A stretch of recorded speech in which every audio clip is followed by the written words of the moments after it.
नमस्कार दोस्तों, ये हिंदी कहानी स्त्री का घर है कि नहीं बहुत भावुक है, लेकिन इस कहानी से हमें सीख लेनी चाहिए और साथ ही साथ आपको सोचने में मजबूर कर देगा कि एक स्त्री का घर सच में कहाँ है, और इसे एक बार अपने मन से जरूर पढ़िए।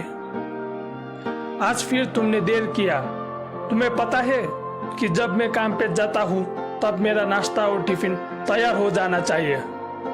शादी के 20 साल हुए, आज भी मुझे बतानी पड़ती है। कमला, तुम तो आराम से घर पर खाना खाकर सो जाती हो, मुझे कितना काम होता है पता है तुम्हें? प्रदीप का गुस्सा मानो 7वें आसमान पर था। कमला चुपचाप सुनती रही। प्रदीप ने टेबल पर मारा और कमला को गुस्सा से देखने लगा और प्रदीप काम पर चला गया।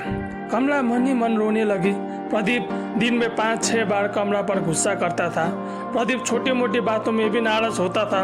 कमला हमेशा सोचती रहती थी कि प्रदीप बदल जाएगा, लेकिन ऐसा कभी भी नहीं हुआ। अगर कुछ भी वाद विवाद होता तो प्रदीप हमेशा कमला को बोलता था, तुम्हें मैं अच्छा नहीं लगता तो कोई बात नहीं, तुम मायके जा सकती हो, मैं तुम्हें कुछ भी नहीं कहूँगा। कमला प्रदीप के साथ रहती थी क्योंकि उसकी अपनी बेटी थी, और अब वो घर भी तो नहीं जा सकती थी क्योंकि वो नहीं चाहती थी कि इस उम्र में अपने माँ बाप को परेशान करे। कमला हमेशा सोचती रहती थी कि वो पढ़ी लिखी होती तो नौकरी करती। कमला को अब अपनी बेटी की फिक्र थी। कमला की बेटी शादी लायक हो गई थी। कमला नहीं चाहती थी कि घर के झगड़े की वजह से पायल परेशान हो।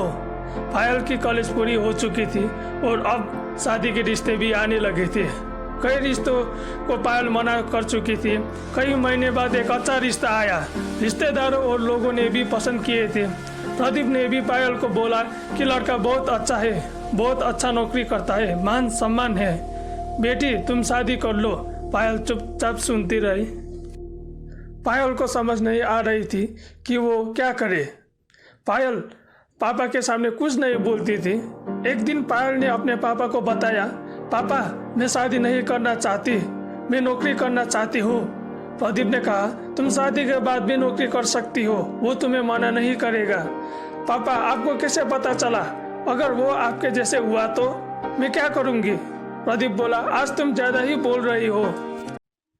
प्रदीप गुस्से से पायल को देखने लगा। पापा अगर मैं शादी किया तो क्या मैं खुश रहूँगी? अगर वो भी आपके जैसे निकला तो? जैसे कि छोटी मोटी बातों में भी मायके जाने के लिए कहे। आज पहली बार प्रदीप को महसूस हुआ कि वो गलत है। पापा अपने माँ के साथ हमेशा गलत व्यवहार किया है। पापा आप काम का गुस्सा भी माँ पर उतार देते हैं। आपको पता है माँ को कितना बुरा लगता है? इस घर में माँ को कोई इज्जत नहीं है। कमला पायल की बातें सुन रही थी। उसके बाद प्रदीप में काफी बदलाव देखा। कमला सोचने लगी कि अगर वो पहले ही प्रदीप के साथ अच्छे से बात करती तो शायद आज वो बदल गया होता।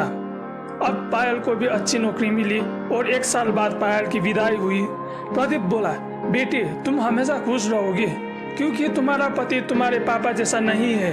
प्रदीप की ये बातें सुनकर पायल और कमला की आंखों से आंसू आने लगे। आप ही बताओ दोस्तों, एक स्त्री का घर सच में कहाँ है? अगर ससुराल में कुछ भी छोटे मोटी झगड़े हुआ तो ससुराल वाले कहते हैं कि इस घर को छोड़ दो और मायके चली जाओ। स्त्री को हमेशा कहते हैं कि वो पराये धन है।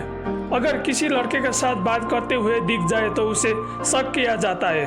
बालिका उम्र में ही शादी कर देती है और ससुराल भेज दिया जाता है। दोस्तों उम्मीद करता हूँ कि ये कहानी आप लोगों को अच्छा लगा होगा। धन्यवाद।